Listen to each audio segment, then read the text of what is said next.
We are live. Um, oh man, it's been a while since we've been live. No, I can't. I can't do that shit. I was gonna do something else.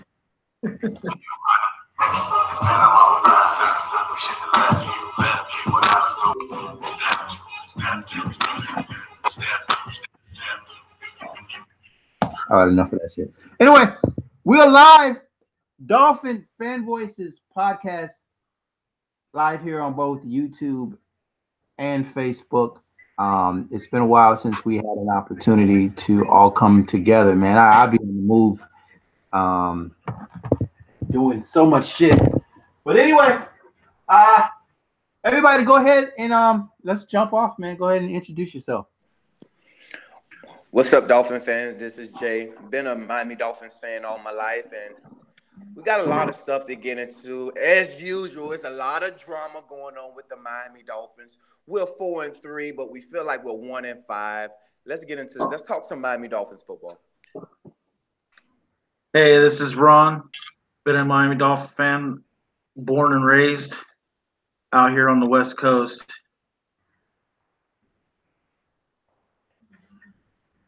What up, guys? My name is Isaiah. Um, Born and raised in Miami, right across Lake Lucerne from Joe Robbie Stadium. Been a Miami Dolphin fan my entire life. Um, I love the Phins, even though they one day will probably force me to start drinking. And speaking of drinking, I guess we can dive right into the topics uh, for this week, man. Um, the dismantling at the hands of the Detroit Lions yesterday. Um, who wants to start off this sad story? I guess I can go first. All right, go ahead, Jay. So last week, you guys, I'm sitting at home watching the Bears game, and when I seen the Dolphins beat a quality team like the Bears, I'm not gonna lie. I kind of got my hopes up. I was thinking, okay, we're 4-2. We may can go 10-6. We may have a shot at this thing. So yesterday, I was ready for the game all last week. I was sitting at home. I got up early Sunday morning, ready for the game. I got me a bag of chips. I grabbed me a cold one. I was watching the game with my daughter. I'm excited about this Detroit Lion game because I felt we can beat the Detroit Lions. And the game, to me, I felt like we were never in it. I Nope. felt like Adam Gase completely got out coached. I just felt like you starting to see that teams can run up the gut. We don't have great defensive tackles, and it showed. And I just don't think it showed yesterday. I think it's been showing all this season. People have been running all over us all year. I thought that the lack of playmakers at the wide receiver position showed up. I've been saying this all last year. I told you guys this. I don't feel like we have a game changer at the wide receiver position. And quite frankly, I just don't believe in Kenyon Drake. I asked you guys before the season, I said, Isaiah and Ronald, do you see Kenyon Drake being a 1,300 yard back? Do you see him scoring anywhere between 9 and 10 touchdowns? And you guys said, yeah. And listen, I trust you guys because I know you guys watch the film. You guys know a little bit more of me. I just sit at home on a Sunday morning and look at what pops off my TV screen. And I do not see it with Kenyon Drake. Listen, Kenyon Drake has talent, but I just feel like Frank Gore is outplaying him. And sometimes Frank Gore have a good game, but we can't expect Frank Gore to play consistent. You know what I mean? Right. And I just think we just got outplayed. I think we got outcoached. I think the Detroit Lions, they was prepared for what we was going to do. And then I just think that's what it came down to. We played a team that would seem like they were more ready yesterday than we were. And the defense got destroyed. Let's just call it what it is. Right. Um, I guess I will start from the offensive side of the ball. Um, as soon as I started seeing some of our players go down, whether it was Albert Wilson or Kenny Stills, I mean, I saw opportunities for plays to happen. We saw some flashes from Mike G yesterday. We saw him getting loose a little bit, working his way, and then I guess he went into concussion protocol because I didn't see him in the second half of the game. As far as Kenyon Drake is concerned, I do not understand the game plan for him once again. I don't understand it. I don't understand how you can give him the ball 7, 8 times and expect him to be productive. I really think that in order for us to see the best out of Kenyon Drake, he needs to be a 15 to 17 to 20 carry a game back. I don't understand the thought process behind continuing to give him the ball 5, 6, 7 times a game, and get some type of rhythm. It's almost as if Gates is trying to use him just strictly as a little scat back when I believe that he could be a feature back, but they're not giving him the ball enough for him to be a featured back. The defense, you're spot on, man. The defense got absolutely destroyed. I don't understand because I thought Godchild and Vincent Taylor and those I thought they were way better than they played yesterday, man, because they were getting gashed up and down the field. I saw Kiko Alonso making those damn tackles 5 yards up the field again, and it seemed like every time the Lions ran the ball, they were getting 5 to 7 yards on almost every damn play, and we kept seeing our safeties having to make tackles. If your safety, like the announcer was saying yesterday, if your safety is the guy who's making your tackles for you, you have a serious, serious problem. I think there was some familiarity with the coaching staff for the Detroit Lions. The head coach for the Detroit Lions has seen us twice a year for I don't even Matt Patricia. He's seen us twice a year for I don't even know how many years. So he's got some familiarity with us. So I have to weigh that in as well. And here we are. Next game is the Texans. It's 3 days away. We have all of these injuries, and I'm concerned. I don't know if this season is ready to implode as it looked like it was before. But as a Dolphins fan, I feel like fans. I feel like we ride a roller coaster almost. Like we're up, and then we lose 2 games, and now it's the end of the world. Now we lose and we win a game, and we're like, oh shit, we're going to the playoffs for 4-2. Now we lose this game to the Lions, and it's doom and gloom again. Um, but at least this time there is a lot of reason to be concerned because we lost a lot of playmaking and a lot of talent yesterday. Well, I have to disagree with I think both of you for on several points. First, on about Kenyon Drake, whether he's good or not, or if he can be a feature back or not. The problem is the first game against the Titans, he did get his 20 carries, and Gore got his 8 to 11 or 12 carries or whatever. I think that was the game plan. But then our only signing for the offensive line, Josh Sitton, goes down. Right. He finished the rest of the game playing with a torn upper body muscle, whatever. He fucked up his arm or whatever. But he finished the game out, and then that he was gone for the year. Right. And instead of adapting, and we're seeing it week after week after week, we have to scheme and change things around to try to cover up the offensive line.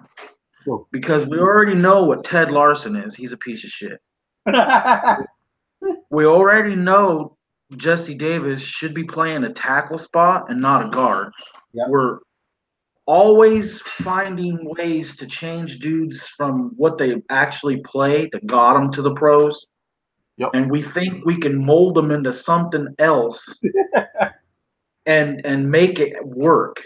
And what's happening with Drake is he's trying to do too much with because he's already knows the Raider game he got 3 carries. Yep. The Bear game he got 8 carries. Yep.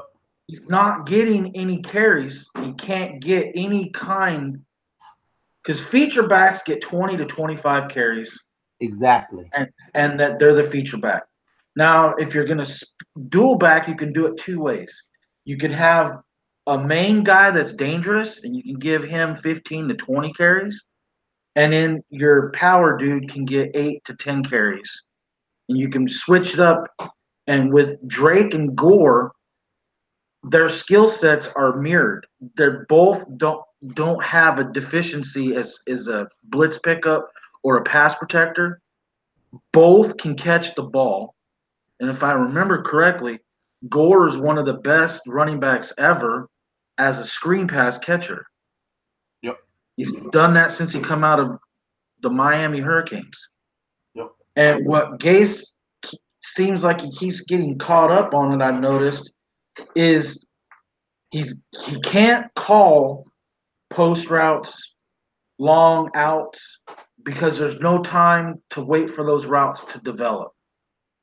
And all of our receivers are on the smaller side. And if they're not, they don't have their weaknesses as a receiver is they don't have strong hands. Like Kenny Stills is dangerous, but he doesn't have elite hands to, fight at the line of scrimmage, get off.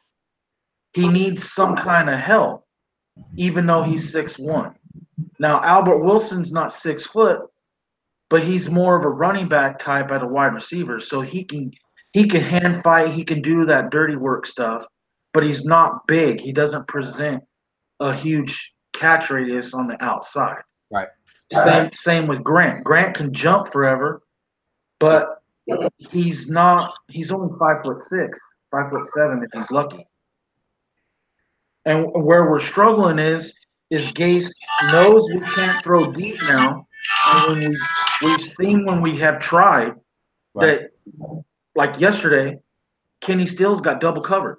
Yep. They had Darius Slay on him, and they had a safety linebacker or whatever else extra guy they could do, and they knew he was running the short outs, the crossers. And if you notice that play that they threw the touchdown to Amendola, yep. Kenny run the 12-yard hitch, and Slay was there, and that safety created that opening for Amendola to cross over in that semi-post route. I don't know what he was running, but it was kind of like a clear out. But he was parting the 2 safeties, and that safety bit hard on Stills down low. There was no at that time. There was no Albert Wilson. Gesicki was already in the concussion protocol, and Stills was playing hurt, and so the only option was that route. But when they know you can't go deep, they squat down into cover 2, and they send, like Patricia was sending only 3 rushers and dropping 8, knowing that we're looking for the short crossers to Grant and those guys. We're running the short slant, the 5-yard slant to Amendola, the small wheel route to the tight end. We're not actually throwing in the hashes. We're not creating space, and we're playing the short game, and all you have to do is squish the boxes. And I know everybody's high on Brock Osweiler right now because he looked pretty decent against the Bears. Yeah. But what was he doing? One of his picks came at what? Trying to throw deep to Devontae Parker, and it was so poorly underthrown, there was nothing Parker could do. Right. I went back and watched that play 3 times. He is gutless, yes. I don't like him. I want him traded. But there was nothing he could do. By the time he looked back for the ball, it was already underthrown. All the dude had to do was pick it off. It was thrown right to him. Yep. Then you go to the out route. He throws it late, and he doesn't have the zip. And so the dude picks it off and takes it to the 10-yard line. Sets our defense up only 10 yards of blade of grass to defend. What do you want us to do? Right. And my disagreement with the defense is like you said, Patricia knows us. He's played us 2 times a year for however long. And if you notice, one of the Lions' wins came against the New England Patriots. Right. They did the same thing against the Patriots they did to us. We're running a similar offense to the Patriots. It's the short passing game to the running backs, to the slot receivers. The speed guys are running outs, crossers. There's nothing. There's no posts. There's no goes. Nothing. So all you have to do is crowd the box. Now you take out the running game because now we can't run it with Gore or Drake. Right. And our offensive line with Davis and Larson at the guard spots create zero push. You get pushed back. And our defense, everybody knows Godchow and Taylor are our studs. So what do? They push them out of the way. They put two on them to get them spaced out. And Burt plays into that. Tell me the last time you saw a defensive tackle stunt besides the preseason. Yep. Where our defensive ends and our tackles are doing gains, creating confusion along the offensive line. Who's got who? We don't. And now we're without Wake. We're without Hayes. And look at this. William Hayes has been out since week 2, right? Yep. He's still tied for first on our team for sacks with 2. Yeah. The next guy with him is defensive tackle Vincent Taylor with 2 sacks. So now, what the hell is Quinn doing? Where the hell is Charles Harris? Cameron Malveaux negated Jones getting us off the field in the second half when we were still close to points. On that 3rd and 6, he's lined up in the fucking neutral zone and gives them the fucking first down automatic. His responsibility to trust his eyes. Yep. I mean, so Burke has as much responsibility as Gase yesterday. He's calling such a vanilla defense that, damn, dude, Patricia, his specialty is defense. Yep. Run the ball, run the power, and our linebackers are the crappiest linebackers besides Kiko Alonso in the league. Raekwon McMillan gets no push. He gets blocked. He falls for the cheese on every fake play action. If you notice, they were running the jet sweeps, and then Kerryon Johnson was running for 18, 20 yards, that 71-yarder. The only guy near him was McDonald and Jones. Right. Quinn doesn't even try to set the edge. He's circling around for the quarterback and just leaves a nice big old fat cutback in. Yep. Now, I'm going to segue this into a conversation that we were having before we went live. We were talking about the trades that happened today. There was 2 trades. Well, there was 1 trade that happened today, and there's 1 trade that's being talked about a lot. And that's because, well, of course, we're talking about Amari Cooper being traded to Dallas Cowboys for a first-round pick. And Patrick Peterson, the all-world cornerback of the Arizona Cardinals, has said that he would like to be traded. So I like to talk about both of those. Who'd like to dive in on both and give your perspective on both of those trades? First, the Amari Cooper trade and the potential trade of Patrick Peterson. Would you like to see him here in Miami? What are your thoughts on that? Well, listen, there's 2 teams that's having yard sales right now. That's the Denver Broncos and that's the Oakland Raiders. If you need some stuff, go and check out the Denver Broncos and the Oakland Raiders. They having yard sale. You might get you some good stuff out there. But listen, Patrick Peterson is a great player, and I like him. But I don't know if he changes anything. I don't know if we get Patrick Peterson, we're a playoff team. Now, there's a guy in Denver that I really like that the Denver Broncos are thinking about trading, Eman Sanders. I think Emmanuel Sanders will help us, especially at the wide receiver position. He's one of the best route runners in the league. He comes with speed. You put Emmanuel Sanders, Devontae Parker, I guess Amendola, Jakeem Grant. I'm not mad about this wide receiver core if we get an Emmanuel Sanders. And then I know there's some talks about what's the other guy from Denver, Thomas. Demaryius Thomas. Demaryius Thomas. I really don't want Demaryius Thomas. I know he worked with Adam Gates. I don't really give a shit. I want Emmanuel Sanders. If we can talk to Denver and give up a second, a third round pick for Emmanuel Sanders, I think we'll be okay at the wide receiver position. I won't be mad. He's a deep threat. He can beat you in the intermediate. He can run everything on the route tree. And I think that's the type of wide receiver that I feel like we need. I like Patrick Peterson, but I'm okay with what Bobby McCain is doing. Listen, I'm not sold on Bobby McCain playing on the outside. He's small. He's a little slow. He's not that aggressive, but I'm okay with it. It'll work. Listen, the defense, the secondary is not what's killing us. We don't have a goddamn pass rush. True. That's what's killing us. We lead the league with 11 interceptions, and that's without a pass rush. Right. So we can't blame the secondary. I don't think we need a change at the secondary position. It's the defensive line is what's killing us. It's the defensive line because they're not putting any pressure on the quarterback. It's making our young linebackers look worse than what they really are. Because the linebackers are not playing bad. You know, I don't. You know, they're rookies, so they're going to make their rookie mistakes. They're gonna every now and then they're gonna have bad plays. But I don't think the secondary is our issue. If I'm going to make a trade right now for anybody, it'll be Emmanuel Sanders. For 2 weeks, I'm sorry. I would not give up Devontae Parker.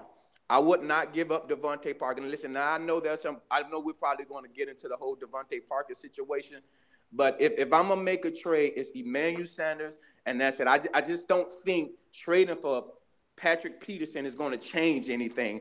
I think we trade for Patrick Peterson, we still probably going to be 7-9, 8-8. You know, we're still going to be mediocre. So I don't think he takes us over the top. I do think trading for Emmanuel Sanders help us on the offensive side of the ball.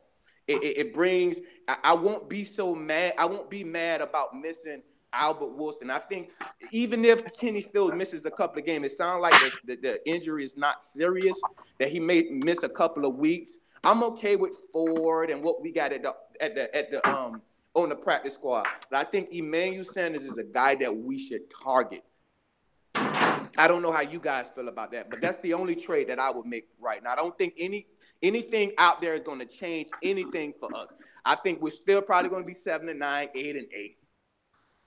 I thought we missed out, and I talked about it for a couple weeks, that we should have traded for Amari Cooper. He's a bigger type of receiver. He plays outside. His first 2 years in Oakland, he was all-world. He was Pro Bowler. And right now, if you take him and compare him and Parker, come out in the same year, both first-round draft picks. Amari Cooper's stats are double of everything of what Parker's done. Right. Well, let me ask you something. I think we blew that. I don't think Demaryius Thomas or Emmanuel Sanders does anything for us. Emmanuel Sanders is not better than Cooper right now in their career. No, one's 24, the other one's old and on his last legs. This is my thought on the issue. If we gave up a first-round draft pick for Patrick Peterson, I would not be mad. Now, let me explain to you, and I'm gonna explain to the rest of the Dolphin fans here why I wouldn't be mad. And I want every Dolphin fan that's watching me on YouTube, I want you guys to have a look at your screens right now. Take a good look at your screens right now, because I'm going to show you exactly why I would not be mad if the Miami Dolphins traded a first-round pick for a 28-year-old Patrick Peterson. So, first of all, we're going to start this we're gonna let's go back a few years, right? Let's go back a few years and let's have a look at the Miami Dolphins first round draft picks and what we've gotten in the first round draft. We got Jared Aldridge. Anybody remember how that worked out for us? We got Ryan Tannehill. Anybody remember how that's working out for us? We got Deion Jordan. Anybody? Good God, Deion Jordan. Good God. Devontae Parker. Anybody remember how that working out for us? Those 2 years I broke my fucking remote. So you see where I'm going with this thing.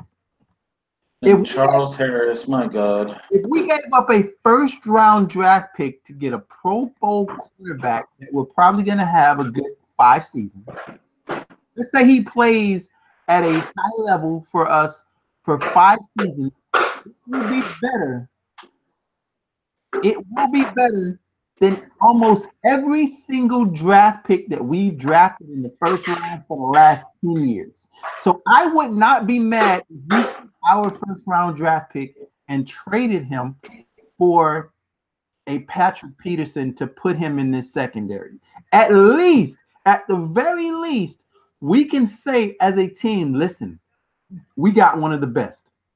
We can't say that very often as a franchise that we got one of the best out of our first round draft pick.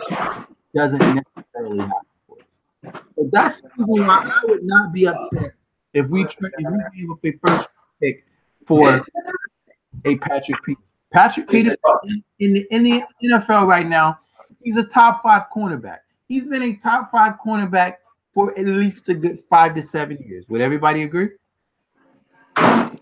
Yeah, don't disagree.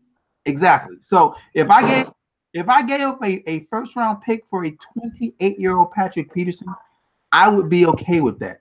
Does it make our defense any better with our run defense? It does not. But now you have Patrick Peterson on one side, you have Xavier Howard on the other side. You can put Minka Fitzpatrick back at safety if you want to. You can leave him at the slot. You can do a bunch of things with this secondary, and teams don't have very many options to throw. I can take Patrick Peterson now if I want to, and I can have him shadow your best receiver.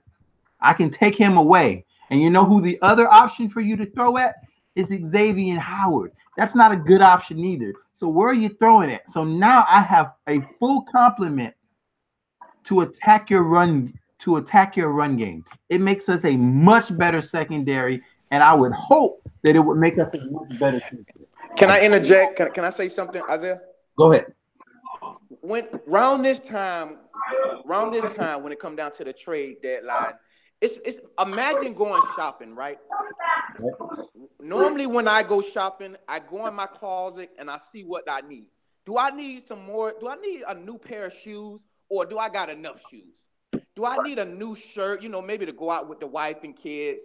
Nah, I'm good. I don't need a new shirt. Do I want to get a nice baseball cap? It get hot in Miami, Florida sometimes. Do I need a hat?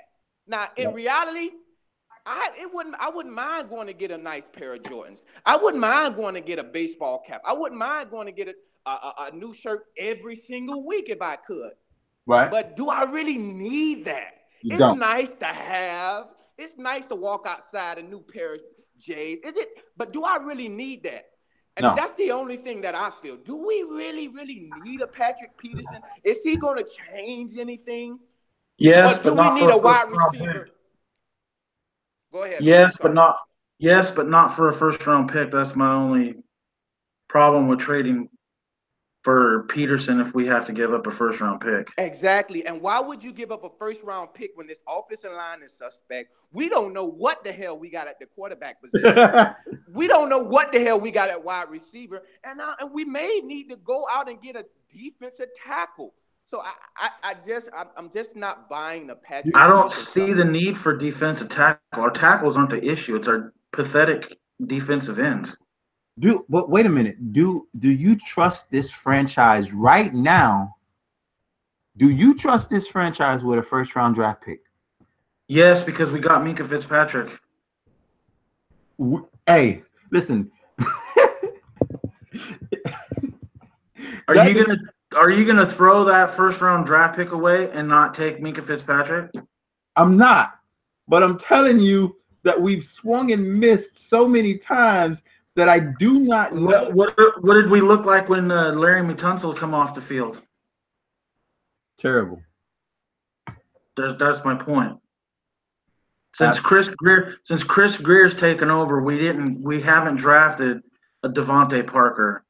We haven't drafted a Deion Jordan. And we haven't drafted a Jared Odrick. But we and got all the other putrid first round picks we've had since forever. does Charles Harris have a sack in 2 years? No, but I can look at Laramie Tunsil and Minka Fitzpatrick and say, hey, he only fucked up 1 out of 3. Okay. Yeah, you're right. You got a point. No, I mean, I would love to have Patrick Peterson. I could see the need for that. He would end this crap with Burke calling these fucking vanilla, hey, we can't trust our corners, so let's going to play 8 yards off, and it's only on, what, third and 2? And we're already, by alignment, already giving the fucking other team the first down. We're conceding it by our alignment. Lining Xavier Howard 8 yards off the ball. We're giving up 6 yards on first down on third down and 3. That's why we're doing it. I'll tell you what though. When our defensive end that's leading the fucking team in sacks has been gone since week fucking 2, right. What the hell's going on? Right. But see, when we brought Quinn in and we brought Wake in, man, and we saw what we had in the preseason, I was like, holy shit, we're about to get 10 sacks from both sides of the field on our defensive ends. And it hasn't materialized. It hasn't because of Burke. He doesn't know how to call defenses, dude. He's allowing, right now without Wake, he's allowing Quinn to just go ahead, rush the passer, and go ahead and give the cutback lane, and teams are running on us. Yep. There's no disguise. He's not even – we have Minka Fitzpatrick in the top 5 as corner, and he's actually a free safety. But he's playing nickel slot corner at a fucking elite level as a rookie. Yep. And we got Howard, who's playing Pro Bowl level right now. I mean, I won't go as far as saying shut down corner.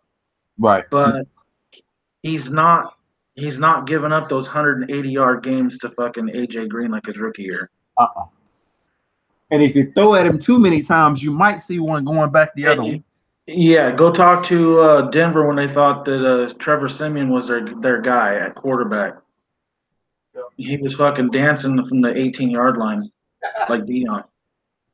But what I'm saying is if we trade for Patrick Peterson, that would fucking just that he would give us more than just one thing. He gives us another corner that can shut down and play press or off. Right. Burke loves playing off coverage, and Patrick Peterson can play whatever fucking scheme you want. That's something I will never understand about Burke. And then the next thing he gives is look at all of our guys. Xavier Howard, as good as he is, he's only in he's entering his 4th year. Yep. But we're complaining about McTyer and Tankersley. This is only their 2nd year. They were rookies last year. Yeah. Minka is a freaking rookie playing out of his fucking mind. Now, the only other veterans we have is TJ McDonald, who's playing free safety, and he's not a free safety. Nope. And we got Rashad Jones that can play out of his fucking mind if we leave him alone at strong safety. But we're moving him and TJ around playing free safety. They're changing roles at free safety, strong safety. And wherever Jones isn't, if you notice the way the teams are throwing, they're picking on McDonald in the passing game. Right now they're throwing away from Kiko, and they're just salivating throwing at Raekwon McMillan. That's because Raekwon wears concrete shoes, man. But see, now you throw Patrick Peterson in there as a veteran. You don't think that these young guys like Tankersley, McTyer, even Xavier Howard, Minka Fitzpatrick can't learn something from Patrick fucking Peterson? They're all going to get better. He's going to add the veteran presence. The only thing I disagree with is handing over our fucking first-round pick. Because that first-round pick, to me, is finally a stud defensive end. If say we do what Jay says, we're only 7-9. We're a shit team, just like everybody says. By trading that away, we're taking ourselves out of the Joey Bosa, the Ed Oliver, game-changing defensive linemen that can play in and out of the system. Bosa's going to be a top 3 pick, though. We're not going to get Joey Bosa anyway, so we're not going to be that bad. We're going to be bad. We're going to be bad. No, don't get me Laramie confused. Tunsil fell to 13. True. He did. He was the number 1 offensive tackle. I was like, we get this guy, it's great. But I didn't even have him on my mock draft because I knew he was the number 1 guy at that tackle spot. But then all of a sudden, his uncle sold his ass down the road with the fucking picture of a gas mask and a fucking bomb. And there he is, falling to us. And right now, good general managers aren't going to like Nick Bosa right now because he quit Ohio State for his knee injury, and they're not liking because according to them, he gave up on his team. They're making a big stink about it, and I posted it on Isaiah's timeline. This is why Isaiah hates slave ball. Is these guys aren't getting paid, and they're supposed to go out there raw, and get their careers ended. You know what? I'm going to take back what I said earlier because you just made a very freaking good point. The last couple years, guys who were not supposed to fall to has fallen to us. Because Minka was supposed to have been a top 4 pick. Yeah, I take it all back. Act like that shit I said earlier never happened. Never mind. Because we could be sitting there for Bosa. It's very possible. You don't know. But you know what, though? I feel like this. We need to make a smart decision as a franchise, right? If we come out of this shit and we're looking at our team and we're saying, you know what? We're not going to be a 10-6 football team. It's not going to happen. Going 7-9, 8-8 makes no sense. Can I say something, Isaiah? Go ahead. I'm sorry to cut you off. I told this to my dad. Last night. I said if the Miami Dolphins lose to the Houston Texans, which is likely we may lose, and if we lose to the New York Jets, I wouldn't play Ryan Tannehill another down. What would be the point of playing Ryan Tannehill at 4-5 or 4-6 when you're not going to make the playoff, when he's clearly not in your future plans? I would not play Ryan Tannehill another down. I just don't see the point. Another thing, I said this before the beginning of the season, and everybody called me crazy. I said this team is not better than a 2016 team. And everybody was saying, yeah, we were better. We got a great offensive line. I seen people making pictures of our offensive line and how great the offensive line were and how much we was improved at the wide receiver core. I told everybody, listen, this is not a better team. This is not a better team than the 2016 team was. Listen, I got a little nugget. It is. It's a better team. It's a better team just on defense alone. We had dudes from the fucking street playing linebacker and safety. Yeah. Ron and Isaiah, let me ask you this question. Isaiah, you listening? I hear you. If I told you that you had a team of Jay Ajayi, Jarvis Landry, Ndamukong Suh, Rashad Jones, a first-round pick in Laramie Tunsil, you had Brandon Albert, you had a top 3 offensive line, top 3 center at the time in Mike Pouncey. That's a 9-7, 10-6 team, right? What you know right now about those players. Forget about what you knew in 2016 because we didn't know Jay Ajayi was going to be that great. We didn't, we didn't know what we were going to get. But if I was to name those names, and then you had Kenyon Drake on that same team, and then you had a tight end in Deion Sims. Say what you want. I would take Deion Sims right now over any tight end we have on this roster. Let me ask you something, Isaiah. Do you know those names that I'm naming to you? That's a 9-7, 10-6 team? Here's the thing. The secondary in 2016 wasn't as good as the secondary is now. Xavier Howard really came into a zone last year. He wasn't this good in 2016. No, he got benched in 2016. Exactly. Now, I wish we had fucking Tony Lippett playing the way he was playing in 2016. That would be awesome. Yeah, because he was a fucking ball hawk like Richard Sherman. He didn't have the speed, but he was smooth. He ran the routes. And I wish we had a Jay Ajayi playing like he played in 2016. Those two players right there on this team would make us a hell of a lot better of a football team. But our defense was still statistically not that great in 2016. But what we did do in 2016 is we pounded teams. We Yeah, pounded. and the missing ingredient from pounding the rock is having Marquise Gray and Josh Sitton go out week 1. Yeah. All those big runs that Jay Ajayi broke off, if you look at it, Marquise Gray was playing the H-back position, and O'Leary is feeling that right now. What's killing us is our fucking offensive line is garbage. I feel We like have we have a good left tackle. right. We have an inconsistent right tackle. 1 week he's Pro Bowl, next week he's shit.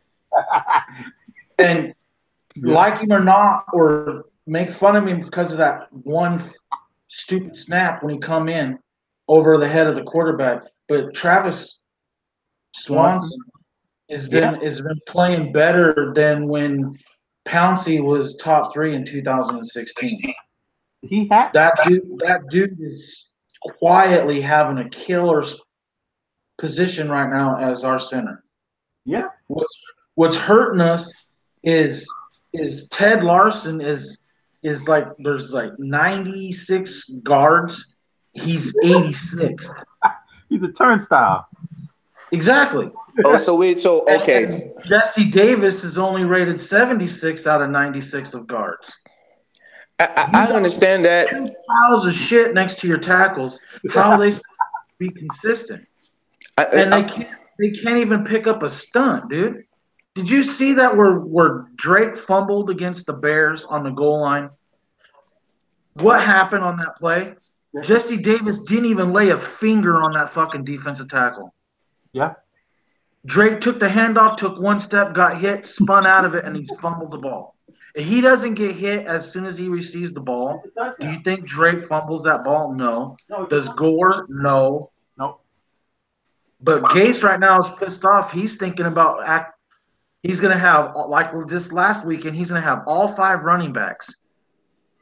Frank Gore, Kenyon Drake, Sunrise Perry, that Brandon Bolden we stole from the freaking New England Patriots for our special teams, Right. and Kalen Balaj. I think on Thursday night, you're going to see a fucking heavy dose of Balaj, and I think you're going to see Kenyon Drake lined up at wide receiver almost 90% of the time. It's some Wildcat. Let me say this to you guys, and I got a little nugget before we go to another topic, Isaiah and Ronald. Right. My cousin plays for the Cleveland Browns.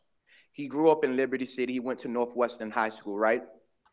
I'm sitting on the phone talking to my cousin, and I'm asking my cousin, how is he enjoying the Cleveland Brown? And I'm telling him, we're talking about how improved the Cleveland Brown is. And we started to talk about the Miami Dolphins. And my cousin told me this, and remember, you guys heard it here first. He told me that him and Jarvis Landry is very close.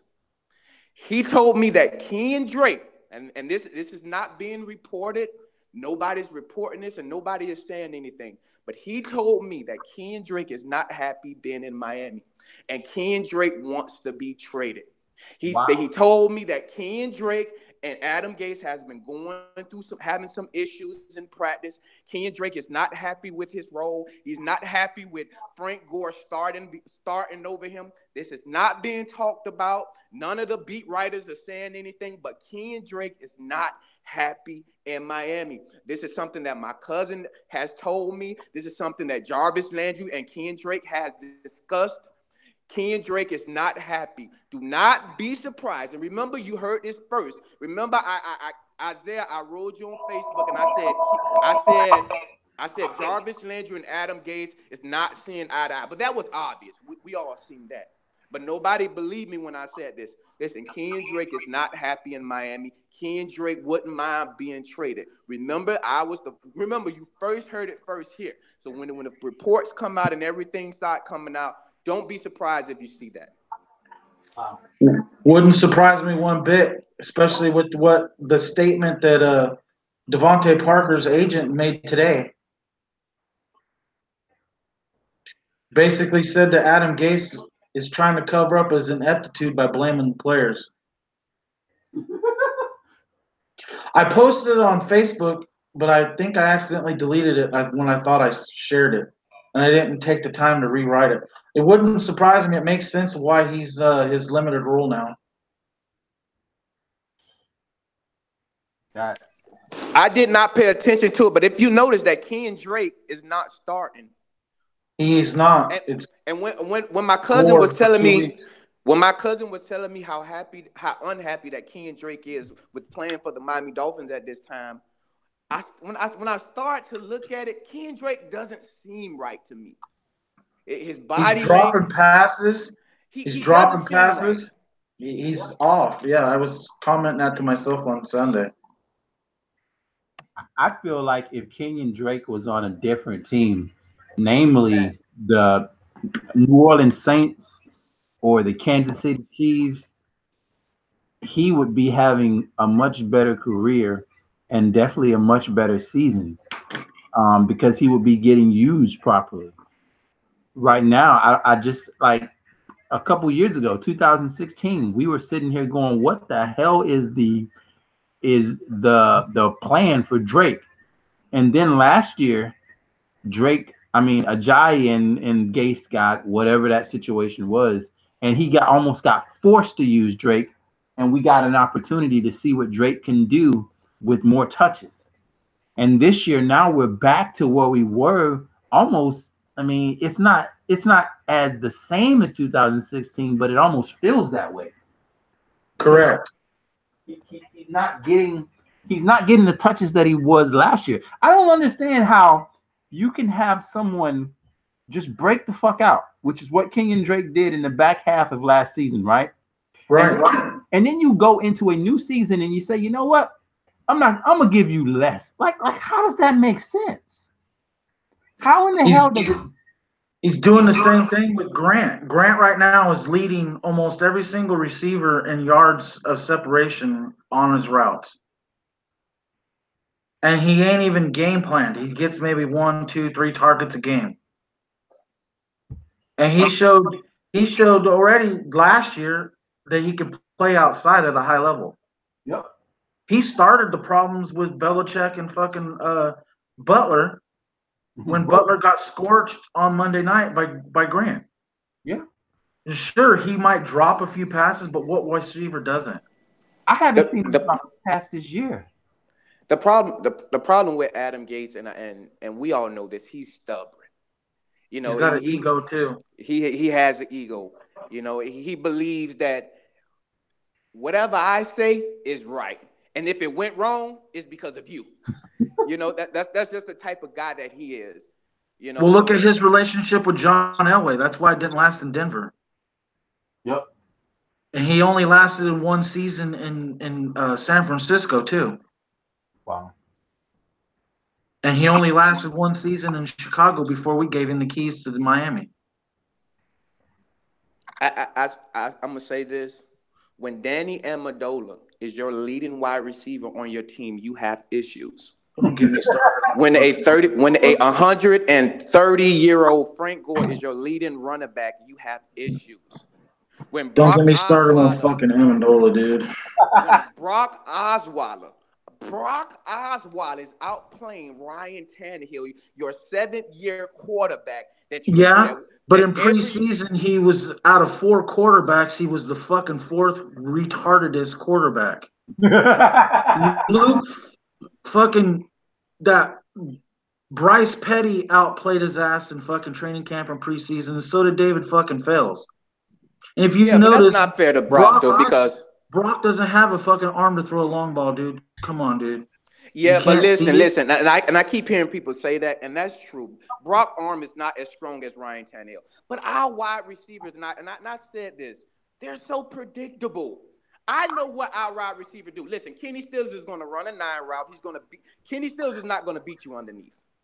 Kenny Stills is going to beat you with the deep bump. So if you put a safety over the top of Kenny Stills, it's predictable. Devontae Parker is playing Kenny Stills on the outside is stupid too because it's eliminating his ability to fucking run good routes. He's a one-trick pony. Kenny Stills is a one-trick pony. Press. He can't get off press, but he can open shit up in the middle. Yeah, it's Gase. He's not using the personnel. The personnel is there. And what he needs. If you had that Chicago's guy Nagy, or the Rams dude McVay, right? This fucking offense has more fucking talent than the Rams, but they're not being used right. Correct. Yeah, it's just that simple. We have a ton of weapons. Going into this season, man, I thought coming into this season that we were going to see the greatest show on turf all over again. I'm about to eat. And what we've seen is a offense that for the most part has lacked that imagination. And I told you though. I told you, Isaiah and Ron. I told you. I mean, aside from a few big plays here and there, we could have really been in a hell of a lot worse situation.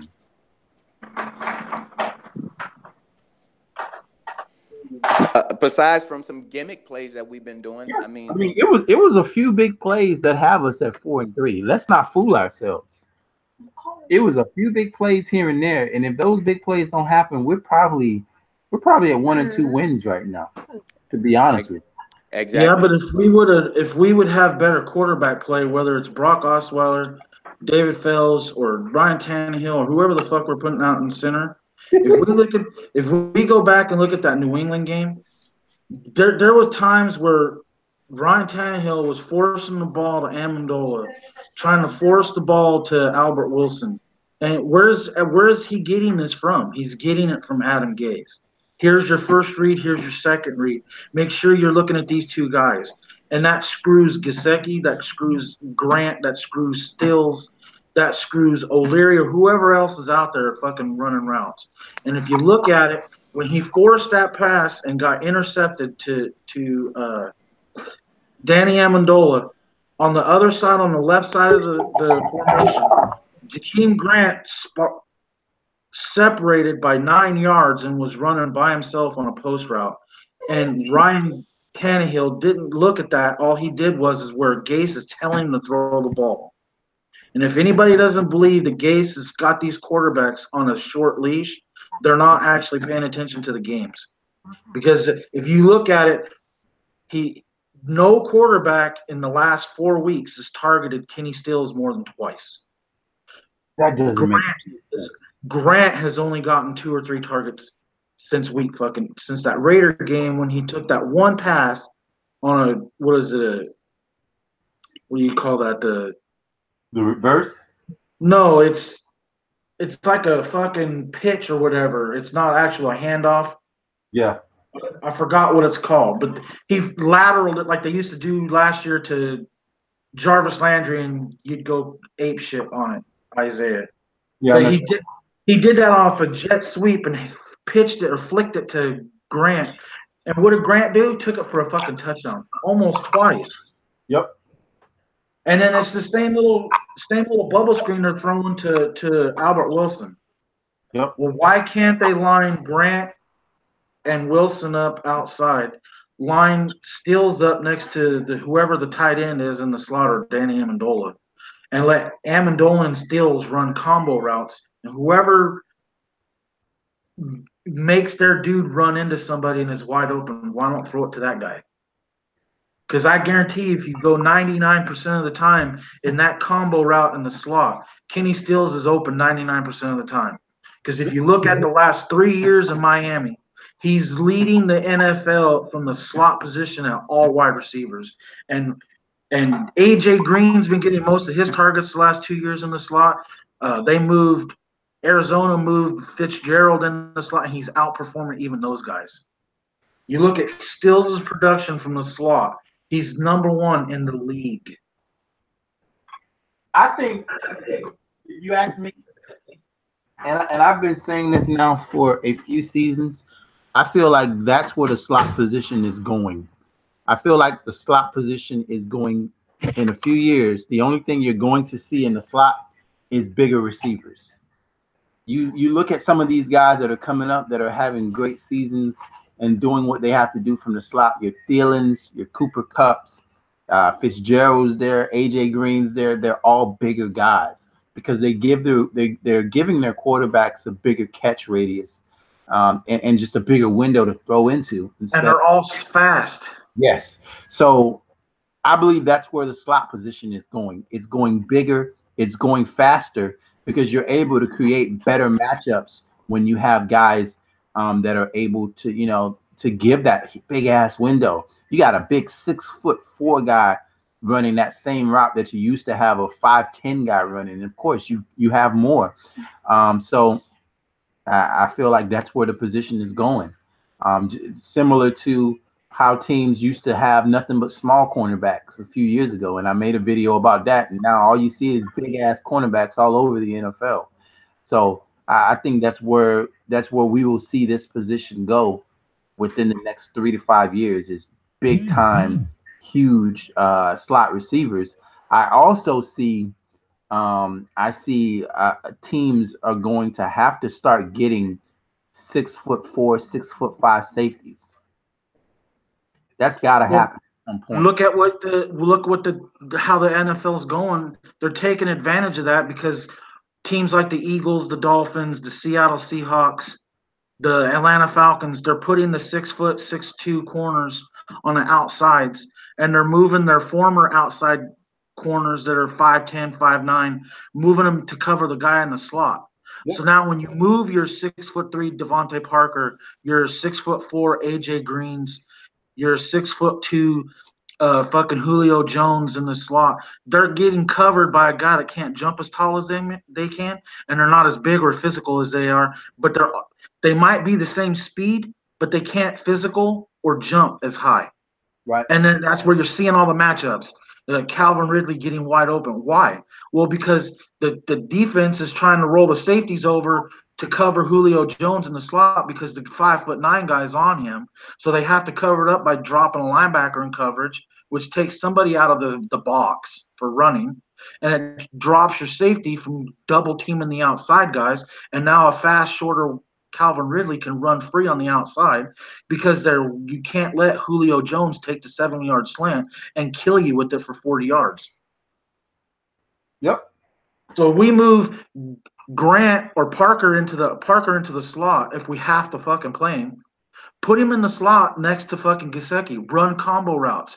What's gonna happen when you got two 6'6", 6'3" guys and you got one linebacker on there? You should be drooling for that matchup. Yep. Who cares if they're throwing Stills? They're putting Darius Slay on Stills. Okay, now who's got one-on-one with the shittier corner? And we were throwing to Wilson, trying to take advantage of Tez Tibor, who ended up having a game of his life. But Yep. who was covering Grant? Right. That third-string corner or a safety. Why didn't we throw it there? And that's what's been happening is the matchups are being missed. Kenny Stills ate that corner alive in the Titans game for a 75-yard post route on the outside. Why? Because everybody knew we were throwing the fucking short route to Danny fucking Amendola. Yep.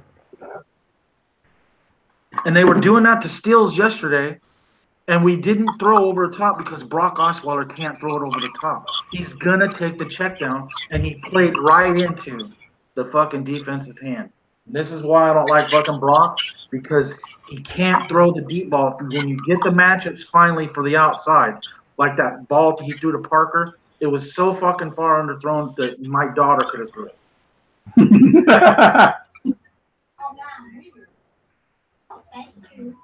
All right, guys. Go ahead. It's officially 9 o'clock. We will be back after the Texans game this week. Dolphin Fan Voices podcast. We got to get this shit more regular, man. I got to come up with a schedule that fucking works, man. I apologize to everybody, man, because it's all me. I'm constantly on the fucking go, constantly hustling, man. So after the Texans game, we will be back, even if it's for an abbreviated time, because that game might end at like 10, 11 o'clock. But we'll be back for the Texans game. We will talk to you guys next time. Dolphin Fan Voices podcast. Thank you guys for joining us. I will talk to you guys next time. Peace. Peace.